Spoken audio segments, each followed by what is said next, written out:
Bo, you had a pretty extensive rowing career, and I was just wondering, what was the best team that you've been a part of? Yeah, it's a good question, Jay. And I was managed to row at 4 Olympics, and my first one was in '92.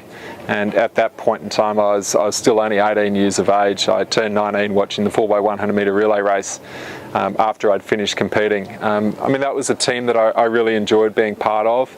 But to be honest, the excitement of the Olympics, and when you're just 18 years old, you don't really tend to notice a lot of the things that, when you think back in hindsight and knowing what I know now about teams and how people can be, teams can be more or less effective, you don't notice that at the point in time. So when I reflect back on my career, there are a couple of teams that stand out. There's one that stands out for all the wrong reasons, and there's one that stands out for the right reasons. And what's interesting about these two teams is they're separated by only 1 year. In 1995, we went to the World Championships, and that year was shaping up to be one of the best years that I've ever experienced. We had a crew together. It was the men's quad for Australia, and we were the fastest 4 guys in the single sculls for our country in all of the racing that we did that year, and we basically got put together in a crew. And we went overseas, and the first race we went in, we managed to come second at the European Championships, and we rode a really fast time, and no one was really expecting us to do very well at all. We then trained. We continued training over in Switzerland, and we managed to post some more quick times. Then we went to another regatta, which was in Denmark, and once again we posted a very fast time in good conditions, and in fact that time went on to be the fastest time in the world that year.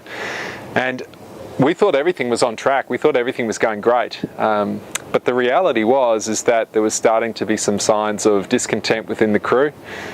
We had certain crew members that thought that they knew more than the coach. I was stroking the boats. I had a leadership role in the crew, but at that point I was still only like 21 years of age, and like a lot of what we talk about, no one was teaching me leadership skills. No one was teaching me to take ownership over things, or how to give feedback to my team members. So I was just going with the flow based on what I thought was the right thing to do.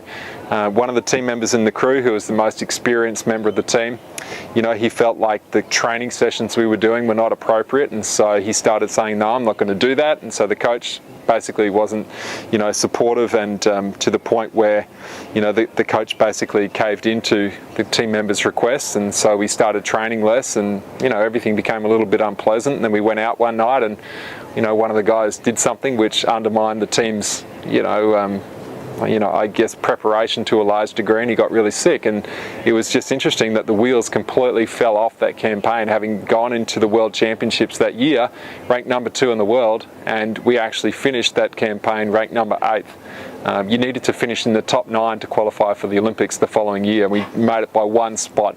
It was devastating beyond belief, because from my perspective, we actually did train really hard that year, and but the reality was that as a team, because of the things that had happened, we lacked that level of respect, and certainly we didn't trust each other anymore, and the result was what it was.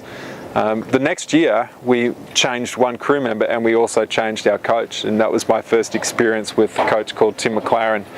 And Tim had a lot of work to do that year with us as a crew. Even though the crew was new, we had one new crew member. The reality was there was a lot of baggage from the previous year. And the first thing that Tim did as a coach was to basically address the issues from the previous year. So before we started training hard, Tim got us all in a room, and we had a very honest conversation about all of the things that happened.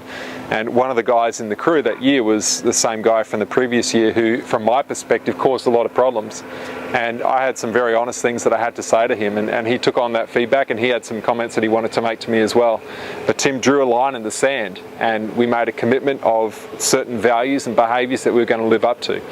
And that year was the '96 Olympics, and it went on to be one of the greatest experiences that I've had in sport. And I rode with a guy called Janis Hooker, and Janis was one of those unique characters. And we often see, and we talk about the different roles that people play on the team, and how the value that you can add goes far beyond just your technical position. Janis was one of those rowers, one of those people who added value far beyond just what he did in the boat from a technical perspective. He was a great guy to hang around with. He brought a lot of energy to the crew.